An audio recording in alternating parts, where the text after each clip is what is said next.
ผลกระทบนะครับจากพายุฤดูร้อนก็เกิดเหตุฟ้าผ่ากลางบ้าน2หลังนะครับในพื้นที่อำเภอลำทับจังหวัดกระบี่ส่งผลให้เกิดรอยร้าวตามบ้านเรือนนะครับขณะที่เครื่องใช้ไฟฟ้า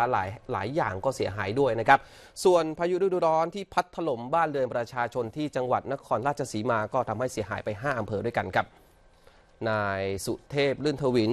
หัวหน้าสำนักงานป้องกันและบรรเทาสาธารณภัยจังหวัดนครราชสีมาเปิดเผยนะครับว่าช่วงระหว่างวันที่6ถึง7พฤษภาคมที่ผ่านมาเกิดพายุฤดูร้อนพัดถล่มบ้านเรือนประชาชนในพื้นที่จังหวัดนครราชสีมาซึ่งทางปภ.ได้ทำการสำรวจความเสียหายพบว่ามีพื้นที่ความเสียหายทั้งหมด5อำเภอด้วยกันนะครับ11ตำบล24หมู่บ้านโดยที่อำเภอบัวใหญ่ได้รับความเดือดร้อน5ครัวเรือนยุงข้าวเสียหาย1หลังโรงสี1หลังบ้านพักข้าราชการตำรวจ2หลังอำเภอโนนสูงได้รับความเดือดร้อน8ครัวเรือน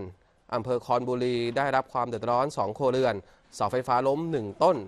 อำเภอพิมายได้รับความเดือดร้อน20ครัวเรือนนะครับแล้วก็อำเภอเมืองนครราชสีมาได้รับความเดือดร้อนอีกเป็นจำนวนมากนะครับซึ่งนายบุญโชคศรีสุขผู้ใหญ่บ้านหมู่2ตำบลลำทับอำเภอลำทับจังหวัดกระบี่ได้เข้าไปตรวจสอบสภาพความเสียหายบ้านเรือนของประชาชน2หลังนะครับก็เป็นบ้านของ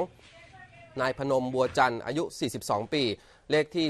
221และบ้านของนางนัชชานิรโสเลขที่87บ้านทั้ง2หลังนะครับอยู่ห่างกันประมาณ50เมตร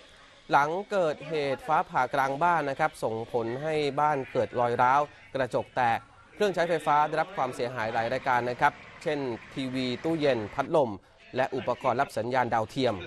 ซึ่งนายพนมนะครับก็เล่าให้ทีมข่าวของเราฟังนะครับว่าก่อนเกิดเหตุท้องฟ้ามืดครึ้มแต่ยังไม่มีฝนตกลงมาจากนั้นนะครับก็เกิดสายฟ้าฟาดผ่าลงมาที่ต้นหมากสูงกว่า10เมตรที่อยู่ข้างบ้านนะครับเสียงดังสนั่นหวั่นไหว